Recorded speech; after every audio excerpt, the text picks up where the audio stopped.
تیسرے نمبر پہ استنجا، پانی سے استنجا۔ نماز نہیں ہوتی اگر آپ کے جسم پہ گندگی لگی ہو۔ پھر لباس، کپڑے پاک رکھنے، ہم مجبور ہیں کپڑے پاک رکھنے، صاف رکھنا بھی ہے اور پاک بھی رکھنا ہے، ہم مجبور ہیں۔ ہمارے جسم پہ پیشاب کے چھینٹے ہوں، اگر ہمارے لباس پہ پیشاب کے چھینٹے ہوں، ہماری نماز نہیں ہوتی۔ مسلمان مجبور ہے ہر وقت اپنے جسم کو، اپنے لباس کو پاک اور صاف رکھنے پر۔ پھر نبی صلی اللہ علیہ وسلم نے جسم کی صفائی کا حکم دیا، حق علی کل مسلم ان یغتسل کل اسبوع مرۃ او کما قال صلی اللہ علیہ وسلم، فرمایا ہر مسلمان پر لازم ہے ہفتے میں کم سے کم ایک مرتبہ وہ غسل لازمی کرے۔ یہ اس زمانے میں حکم دیا جا رہا ہے جب دنیا غسل سے آشنا نہیں تھی۔ آپ کو پتا ہے مغربی دنیا جو ویسٹرن دنیا ہے ان میں 100 سال پہلے کی اگر آپ ہسٹری اٹھا کے دیکھیں، میں زیادہ ڈیٹیل میں نہیں جاؤں گا کیونکہ مجھے دوبارہ بھی یہاں آنا ہے، اتنی بات کرو جتنی افورڈ کر سکتے ہو۔ 100 سال پہلے اس قوم کو اور ان قوموں کو آپ اٹھا کے دیکھیں، نہانے دھونے کا کوئی تصور نہیں تھا۔ جب ہم ان سے کہتے تھے کہ بھائی منہ تو دھو لو تو وہ کہتے تھے پانی وانی کی بات کرتے ہو، دل جلانے کی بات کرتے ہو، 6 مہینے سے منہ نہیں دھویا تم نہانے کی بات کرتے۔ کہتے منہ نہیں دھوتے تم بات کس کی کر رہے ہو؟ نہانے کی بات کر رہے ہو۔ کوئی رواج سسٹم نہیں تھا۔ اسلام نے سکھایا دنیا کو نہانا، غسل کرنا۔ یہ کریڈٹ کس کو جاتا ہے؟ اسلام کو جاتا ہے، محمد صلی اللہ علیہ وسلم کو جاتا ہے یہ کریڈٹ۔ صفائی میں ناخن داخل ہے یا نہیں ہے؟ میری بات بتاؤ، یہ پاسبل ہے؟ ممکن ہے کہ آپ کے ناخن بڑے ہوئے ان میں میل نہ چڑھے؟ یہ ممکن ہے؟ نہیں۔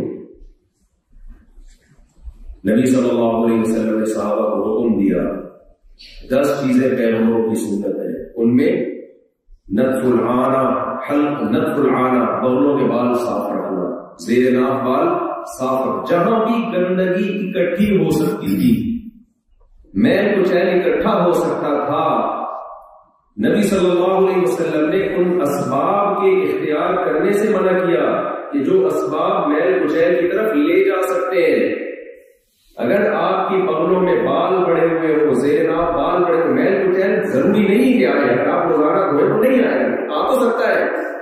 حکم دیا ان بالوں کو صاف کیا جائے، اور ہمارے پیغمبروں کی سنت ہے، پیغمبروں کا طریقہ ہے، فطرت ہے پیغمبروں کی، ہر پیغمبر نے اپنے بالوں کو صاف کیا ہے۔ یہ ہے اسلام کی صفائی، جو آج بھی دنیا اس کی مقابلے کا نظام طہارت نہیں لا سکتی۔ آپ صلی اللہ علیہ وسلم نے حکم دیا کہ پیغمبروں کی فطرت میں استنشاق بھی ہے۔ استنشاق کا مطلب کیا ہے؟ ناک میں پانی ڈال کے ناک کو صاف کرنا۔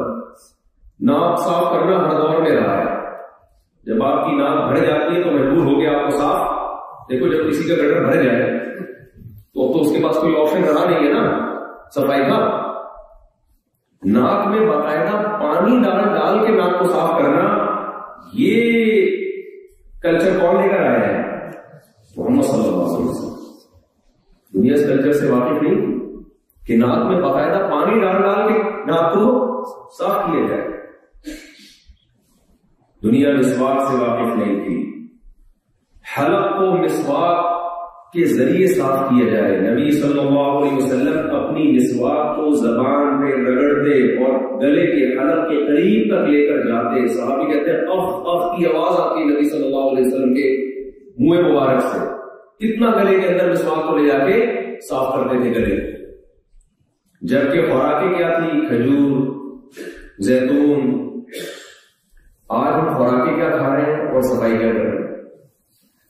ہم جو خوراکیں کھا رہے ہیں، برگر اور تلی ہوئی چیزیں، اس زمانے کی خوراکیں صاف تھیں، صفائی بہت زیادہ تھی۔ اور یہ جو کم سے کم ایک مرتبہ غسل کا حکم دیا جا رہا ہے ہفتے میں، یہ اس قوم کو حکم دیا جا رہا ہے جس کے لیے پانی کا حصول، پانی کو حاصل کرنا دنیا کا مشکل ترین کام تھا. ایسے نہیں تھا کہ نلکا کھولے پانی، یہ نہیں تھا. جب میں بولتا ہوں نا نلکا کھولے پانی، میں کراچی کا ہوں، میرا دل جلتا ہے، کیونکہ ہم جب نلکا کھولتے ہیں تو ونس اپون اے ٹائم، ایک دفعہ کا ذکر ہے کہ ایک دفعہ نلکے میں نارتھ کراچی میں تو یہی ہو رہا ہے، باقی کراچی میں مجھے نہیں پتا. بارشوں سے ہمارے یہاں گٹر ابل رہے ہوتے ہیں، کتنا پانی ہوتا ہے، یعنی پورا کراچی میں پانی پانی ہوتا ہے، لیکن جہاں پانی ہونا چاہیے وہاں نلکا کھولو گے نہیں ہوتا. خیر یہ ٹکڑے پھر ہم کبھی اکیلے بیٹھ کے انشاءاللہ اس ڈسکشن کریں. آپ کہیں گے ہم بیان سن رہے ہیں، کیا بات لے کے بیٹھے. تو رسول اللہ صلی اللہ علیہ وسلم نے اس قوم کو نہانا سکھایا، اور اس قوم کو بار بار 15 دفعہ مسلمان ناک ہوتا ہے اپنی، 15 دفعہ کلی کرتا ہے، 15 دفعہ منہ ہوتا ہے، 15 دفعہ بازو ہوتا ہے، 15 دفعہ پاؤں ہوتا ہے، ناخن کاٹتا ہے، بڑھنے نہیں دیتا، غیر ضروری بالوں کو صاف رکھتا ہے، بڑھنے نہیں دیتا، کھاتا حلال ہے. اس کے بعد نبی صلی اللہ علیہ وسلم نے فنائے دار گھروں کے باہر کو صاف رکھنے کا حکم دیا، گھروں کو صاف رکھنے کا حکم دیا. یہ ہے اسلام کا نظام طہارت. اگر صرف اسلام کا نظام طہارت دیکھ لیا جائے، صرف نظام طہارت دیکھ لیا جائے، صرف ایک اس نظام کو دیکھ کر بھی انسان نبی صلی اللہ علیہ وسلم پر ایمان لا سکتا ہے. یہ ایک دلیل کافی ہے آپ صلی اللہ علیہ وسلم کے طرف نبی ہونے کی. اور آپ صلی اللہ علیہ وسلم کی طبیعت میں اللہ نے کس قدر نفاست پیدا کی. حکم دیا گیا کہ اپنی بدبو سے دوسرے کو تکلیف مت پہنچاؤ. پیاز ایک حلال چیز ہے، صحت کے لیے انتہائی مفید چیز ہے. آپ صلی اللہ علیہ وسلم نے فرمایا جو شخص کچا پیاز کھائے فلا یقربن مصلانا، وہ ہماری مسجد کے میں آنا تو دور کی بات، مسجد کے قریب بھی مت بھٹکے. کسی بھی بدبودار شخص کو کسی کراؤڈ میں جانے کی نبی صلی اللہ علیہ وسلم نے اجازت نہیں دی. اب تک ایسے قوانین نہیں بنے ہیں دنیا میں، اب تک نہیں بنے. حالانکہ پیاز کی بدبو بہت کم ہوتی ہے، باڈی سے نہیں آتی ہے، آپ کے سانس سے آتی ہے، اور جب تک آپ اس کی طرف منہ کر کے باقاعدہ سانس نہیں لیں گے آئے گی نہیں. کیسی انسانیت سکھائی نبی صلی اللہ علیہ وسلم نے. بھائی تم نے پیاز کھایا ہے، ہو سکتا ہے کسی کو اس کی اسمیل سے تکلیف ہو نا، جماعت سے نماز پڑھو تو گھر میں پڑھو، مسجد میں کھانے کی اجازت نہیں ہے. آپ سگریٹ پی کے دوسرے کے منہ پہ دھواں نکال رہے ہوتے ہیں، سگریٹ پی رہے اور دھواں کہاں جا رہا ہے؟ دوسرے کو گٹکے کھا کے گٹکا ہے یہاں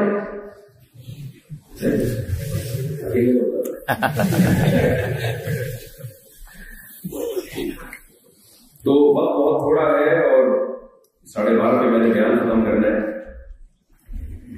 تو دیکھیے اسلام کا انٹروڈکشن جب بھی ہم کرنے جاتے ہیں، اسلام میں خوبیاں ہی خوبیاں نظر آتی ہیں، صفائی ستھرائی نظر آتی ہے، طہارت نظر آتی ہے. مسئلہ اسلام کا نہیں ہے، مسئلہ میرے اور آپ کے ساتھ. دیکھو اسلام نے سفید لباس کو پسند کیا. سفید لباس کو صاف رکھنا مشکل ہے. سیاہ لباس میلا ہو پتہ چلتا ہے. بولے جو لوگ بھی میلے، کچھ لوگ تو بلیک ڈریس پہنتے ہیں، ویسے بھی شوق میں پہنتے، ان کی لباس نہیں کر رہا، وہ ٹینشن میں نہ ہے. کچھ میلے کچہرے ہونے کی وجہ سے پہنتے کہ یار میلا ہوگا نظر نہیں آئے گا. نہ نبی صلی اللہ علیہ وسلم کو کون سا لباس زیادہ پسند تھا؟ صحیح حدیث ہے سفید. سفید میلا ہوگا فوراً پکڑا جائے گا. اس کو صاف رکھنا مشکل ہے، مشکل کام کا حکم دیا جا رہا ہے بھائی. اور آپ کہہ رہے ہو میں بلیک کپڑے پہنوں گا تاکہ میلے ہو پتہ نہ چلے، وہ تو ہے نا میلے. تو بھائی میلے کا مطلب میلہ سمجھتے ہیں؟ میلے کا مطلب کچھ لوگ اتنے میلے ہوتے ہیں کہ جب وہ نہاتے ہیں نا تو جس صابن سے نہاتے ہیں اس صابن کو پھر سرف سے دھونا پڑتا ہے. اس کو کہتے ہیں میلہ. اٹ از کالڈ میلہ. تو نبی صلی اللہ علیہ وسلم نے سفید لباس کو پسند کیا. اس میں بہت ساری حکمتیں ہیں. ایک بڑی حکمت کیا ہے کہ سفید لباس کو میلا رکھنا بہت مشکل، صاف رکھنا بہت مشکل، میلا رکھنا بہت جلدی میلا ہو جاتا ہے، اس کو صاف رکھنا بہت مشکل ہے۔ اور اگر پھر بھی کسی کو اسلام کا نظام طہارت اور نظام صفائی پر یقین نہ آئے تو اس کو مردے کی مثال دیا کرے۔ ہمارے ہاں میت کو قبر میں بھیجنے سے پہلے بھی نہلایا جاتا ہے، حالانکہ جا کے کیڑوں نے کھانا ہے اس کو۔ جب تک ہمارے سامنے ہے، رسول اللہ صلی اللہ علیہ وسلم نے ہمیں حکم دیا کہ اپنے مردوں کو غسل دو، تو مردے کو بھی جس مذہب میں میرے بھائی میلا کچیلا قبر میں ڈالنے کی اجازت نہیں ہے، اس مذہب میں زندوں کو میلا کچیلا رہنے کی کیسے اجازت ہے؟ تو اس لیے اسلام کی ہم سب کو قدر کرنی چاہیے، رسول اللہ صلی اللہ علیہ وسلم کی تعلیمات کی قدر کرنی چاہیے۔ کسی عالم نے بڑی پیاری بات کہی ہے کہ علوم نبوت یہ خود دلیل نبوت ہے۔ نبی صلی اللہ علیہ وسلم نے جو تعلیمات دی ہے، یہ تعلیمات ہی آپ کے برہم نبی ہونے کے لیے کافی ہے۔ یہ تعلیمات سے پتہ چل جاتا ہے کہ جب حالات 180 ڈگری پر ہوں، دوسری طرف ہو، ان حالات میں ایسی تعلیمات دینا یہ میسنجر آف گاڈ کا کام ہو سکتا ہے، یہ کسی بشر کی اپنی تخلیق نہیں ہو سکتی۔ اللہ تعالیٰ ہمیں اسلام سے محبت کی توفیق عطا فرمائے، اور اسلام کے جتنے بھی احکام ہیں، طہارت تو ایک ہے، طہارت نصف الایمان، نبی صلی اللہ علیہ وسلم نے فرمایا طہارت آدھا ایمان ہے، آدھا اسلام ہے ہی طہارت میں، باقی سب چیزیں آدھے کے بعد شروع ہوتی ہے، اور ہمارا آدھا ہی اگر خراب ہو جائے تو باقی آدھا کا بھی بیڑا غرق ہو جائے۔ تو اللہ تعالیٰ ہم سب کو رسول اللہ صلی اللہ علیہ وسلم کی تعلیمات پر عمل کی بھی توفیق عطا فرمائے، اور آپ کی نبوت پر کامل یقین بھی عطا فرمائے، اور ہمیں اسلام کا وہ تصور پیش کرنے کی توفیق عطا فرمائے جو اسلام کا حقیقی تصور ہے۔ کیونکہ ہم جب دنیا میں چلتے پھرتے ہیں تو ہم نہیں چل رہے ہوتے، اسلام چلتا پھرتا نظر آتا ہے۔ تو کتابوں کا اسلام اور ہماری زندگی کا اسلام اور اگر ہوگا تو غیر مسلم پھر اس کی طرف نہیں آئے گا، غیر مسلم کتاب کا اسلام نہیں دیکھتا، وہ شخصیات کا اسلام دیکھتا ہے۔ تو اللہ ہمیں اسلام کے سانچے میں ڈھلنے کی توفیق عطا فرمائے، اور ہماری